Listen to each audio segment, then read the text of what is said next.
Halo sobat semua, kita ketemu lagi di channel YouTube Titi Anggraini. Nah, kali ini kita akan membahas yang ringan-ringan saja.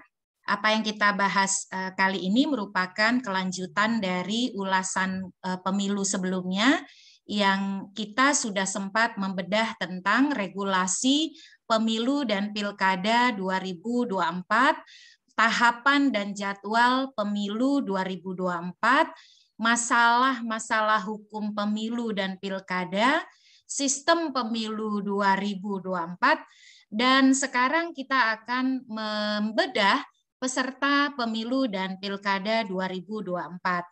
Berdasarkan pembahasan-pembahasan sebelumnya, sebenarnya kita sudah bisa dengan sangat mudah mengetahui dan membedakan siapa saja peserta pemilu dan pilkada 2024. Nah, kita langsung simak bersama ya, beda antara peserta pemilu dan pilkada pada 2024 mendatang. Nah, kawan-kawan semua, sobat pasti tahu ya kalau kita bicara soal aktor-aktor yang terlibat di dalam pemilu dan pilkada, maka mau tidak mau kita harus memahami kerangka hukum pemilu dan pilkada itu sendiri. Jadi kita mulai dari Undang-Undang Dasar Negara Republik Indonesia tahun 1945. Ada beberapa pasal yang sangat penting sobat semua ketahui ketika ingin mendalami isu kepemiluan, terutama pasal-pasal di dalam Undang-Undang Dasar Negara Republik Indonesia tahun 1945. Setidaknya 3 pasal ya, dan kita akan ulas berikut di mana melalui pasal-pasal dalam Undang-Undang Dasar kita juga sudah mulai bisa mengetahui siapa saja peserta pemilu tersebut. Nah, kita awali dengan pasal 22E. Pasal 22E ini ada di bawah bab 7B yang khusus mengatur tentang pemilihan umum. Ini memang agak unik ya, dia tergabung dalam bab 7B, tapi pasalnya hanya ada satu, yaitu pasal 22E ini saja.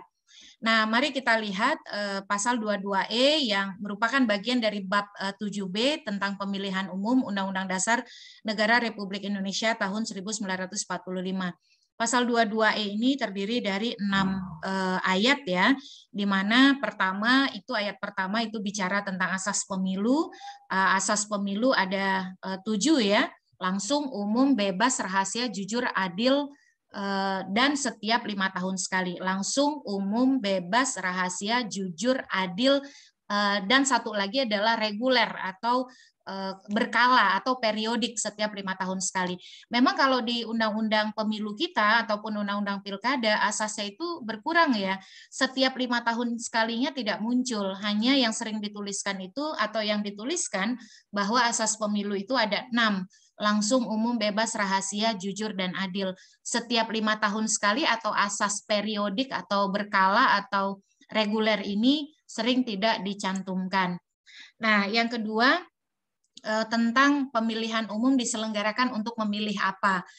Ayat 2-nya bicara tentang pemilihan umum diselenggarakan untuk memilih anggota Dewan Perwakilan Rakyat, Dewan Perwakilan Daerah, Presiden dan Wakil Presiden, dan Dewan Perwakilan Rakyat Daerah. Jadi berdasarkan pasal 22E ayat 2 ini, maka ada 4 posisi yang dipilih melalui pemilihan umum ya. Pertama, posisi anggota DPR, yang kedua anggota DPD, yang ketiga presiden dan wakil presiden, dan yang keempat anggota DPRD. DPRD sendiri ada 2 ya, DPRD provinsi dan DPRD kabupaten kota. Yang ketiga, peserta pemilihan umum untuk memilih ayat 3-nya ya. Peserta pemilihan umum untuk memilih anggota Dewan Perwakilan Rakyat dan anggota Dewan Perwakilan Rakyat Daerah adalah partai politik. Dan yang ayat keempatnya, peserta pemilihan umum untuk memilih anggota Dewan Perwakilan Daerah adalah perseorangan. Yang ayat kelima, pemilihan umum diselenggarakan oleh suatu komisi pemilihan umum yang bersifat nasional tetap dan mandiri. Dan ayat 6-nya, ketentuan lebih lanjut tentang pemilihan umum diatur dengan undang-undang. Nah, dari ayat 3 dan ayat 4 kita langsung tahu siapa itu peserta pemilihan umum atau pemilu.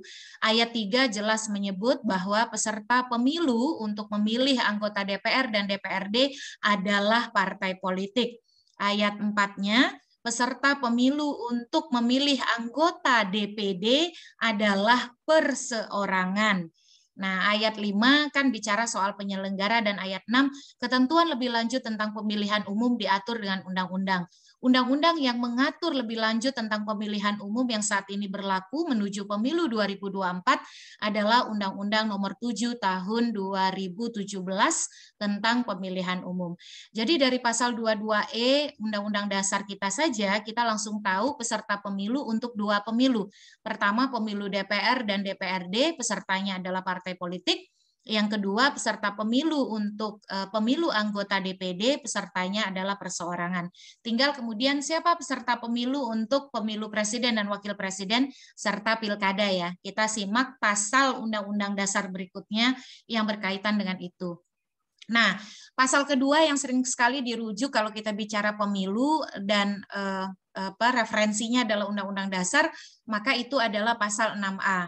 Pasal 6A ini bicara soal sistem pemilu presiden, mulai dari pencalonan sampai penentuan calon terpilih. Ada 5 ayat di dalamnya. Yang ayat pertama bicara tentang presiden dan wakil presiden dipilih dalam satu pasangan secara langsung oleh rakyat, ya. Jadi ada pasangan calon presiden dan wakil presiden, dan itu dipilih dalam satu pasangan calon atau satu paket. Yang kedua, pasangan calon presiden dan wakil presiden diusulkan oleh partai politik atau gabungan partai politik peserta pemilihan umum sebelum pelaksanaan pemilihan umum. Nah, ini banyak menimbulkan tafsir terkait dengan ambang batas pencalonan presiden atau yang terkenal ya dengan istilah presidential threshold. Meskipun saya menghindari menggunakan istilah presidential threshold, mengapa? Nah, bisa simak di postingan YouTube saya sebelum-sebelumnya begitu. Nah, yang ayat ketiganya, pasangan calon presiden dan wakil presiden yang mendapatkan suara lebih dari 50% dari jumlah suara dalam pemilihan umum dengan sedikitnya 20% suara di setiap provinsi yang tersebar di lebih dari setengah jumlah provinsi di Indonesia, dilantik menjadi presiden dan wakil presiden. Jadi ini bicara soal sistem pemilunya ya, bagaimana mekanisme keterpilihan pasangan calon presiden dan wakil presiden sebagai calon terpilih. Yang ayat 4, dalam hal tidak ada pasangan calon presiden dan wakil presiden terpilih, dua pasangan calon yang memperoleh suara terbanyak pertama dan kedua dalam pemilihan umum dipilih oleh rakyat secara langsung, dan pasangan yang memperoleh suara terbanyak, rakyat terbanyak, dilantik sebagai presiden dan wakil presiden. Nah, ayat 3 dan ayat 4 inilah yang mengatur tentang sistem pemilu two round system atau sistem pemilu 2 putaran untuk memilih presiden dan wakil presiden. Jadi kalau ada pertanyaan, sebutkan pasal dalam Undang-Undang Dasar yang mengatur tentang sistem pemilu presiden dan wakil presiden. Maka jawabannya adalah pasal 6A ayat 3 dan ayat 4, yaitu sistem pemilu mayoritarian dengan two round system atau TRS, two round system atau sistem pemilu 2 putaran. Kalau tidak ada mayoritas 50% plus 1, maka suara yang terbanyak pertama dan kedua akan mengikuti putaran kedua. Yang terakhir, tata cara pelaksanaan pemilihan presiden dan wakil presiden lebih lanjut diatur dalam undang-undang. Nah, undang-undang yang mengatur lebih lanjut tata cara pelaksanaan pemilihan presiden dan wakil presiden terdapat di dalam Undang-Undang Nomor 7 Tahun 2017 tentang pemilihan umum. Jadi pasal 6A ini memang mengatur tentang pilpres ya, soal bagaimana pengusulan pasangan calon dan juga bagaimana penentuan calon terpilih. Nah, pasal juga yang sering dirujuk kalau bicara soal pemilu dan pilkada yaitu pasal 18. Khususnya pasal 18 ayat 4 yang bicara tentang gubernur, bupati, dan wali kota masing-masing sebagai kepala pemerintah daerah provinsi, kabupaten, dan kota dipilih secara demokratis. Inilah yang menjadi rujukan bagaimana kemudian pemilihan gubernur, bupati, dan wali kota dilangsungkan. Kalau tadi di pasal 6A ya disebutkan secara jelas, kita lihat presiden dan wakil presiden dipilih dalam satu pasangan secara langsung oleh rakyat, itu pasal 6A ayat 1. Nah, pasal 18 ayat 4 yang bicara tentang pemilihan gubernur, bupati, dan wali kota masing-masing sebagai kepala pemerintah daerah provinsi, kabupaten, dan kota, itu bicara frasanya menyebutkan dipilih secara demokratis. Jadi bukan dipilih secara langsung ya, tegas seperti pasal 6A ayat 1 Undang-Undang Dasar Negara Republik Indonesia tahun 1945. Nah, di pasal 18 juga khususnya di ayat 3 itu kembali ditekankan tentang pemilihan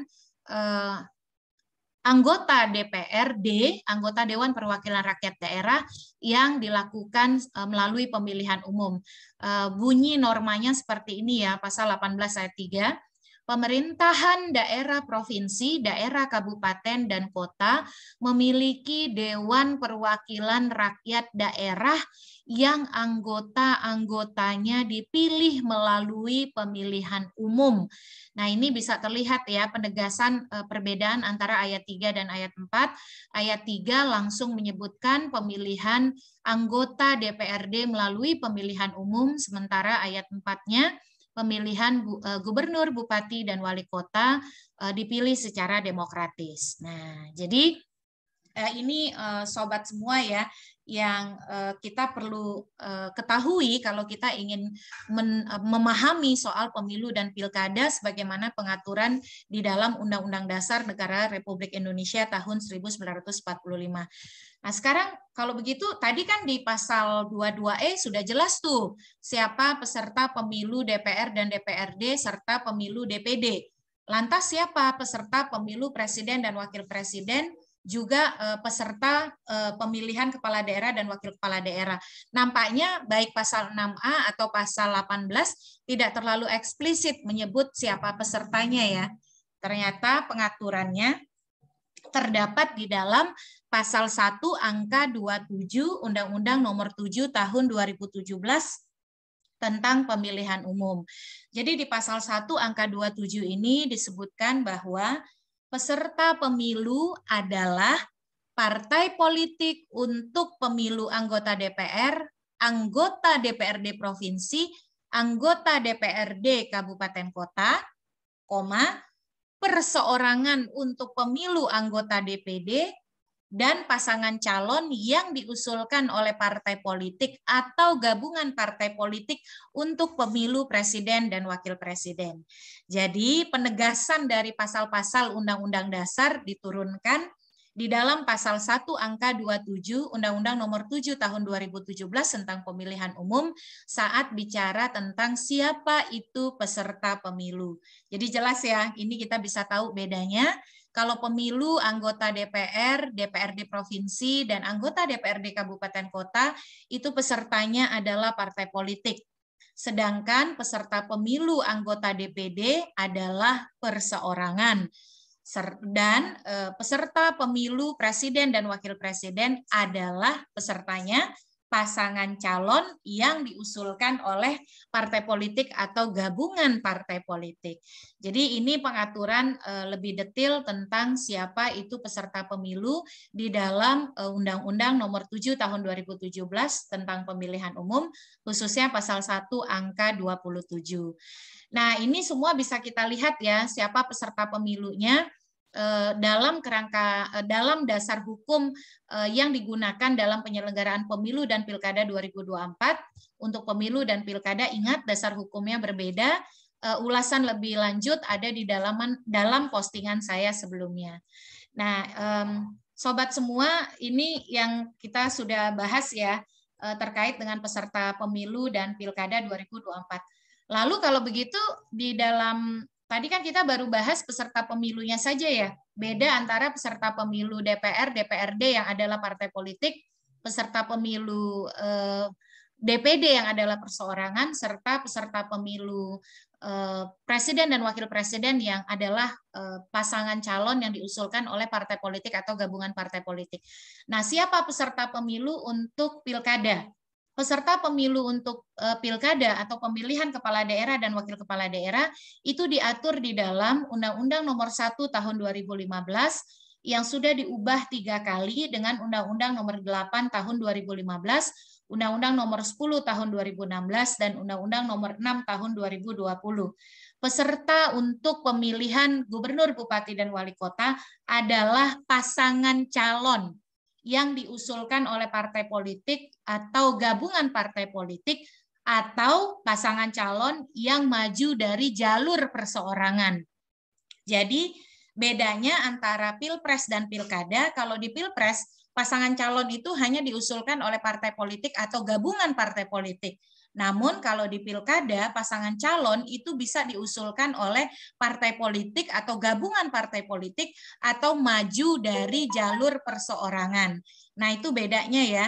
Jadi sama-sama peserta Pilpres dan Pilkada itu adalah pasangan calon, bedanya pasangan calon di Pilkada itu bisa maju dari jalur perseorangan, sementara kalau di pemilu itu hanya bisa diusulkan melalui partai politik atau gabungan partai politik. Nah, sobat semua, demikian uraian kita untuk pembahasan peserta pemilu dan Pilkada 2024. Lagi-lagi semua jawaban dari ulasan kita ada di dalam Undang-Undang Pemilu dan Undang-Undang Pilkada. Tidak perlu hafal, tapi minimal kalau sudah tahu petunjuk-petunjuknya atau di mana pengaturannya berada di dalam undang-undang tersebut, kita tinggal membaca saja apa yang ada di dalam Undang-Undang Pemilu dan juga Undang-Undang Pilkada kita. Jadi simak terus ulasan ringan soal pemilu dan demokrasi melalui channel YouTube Titi Anggraini.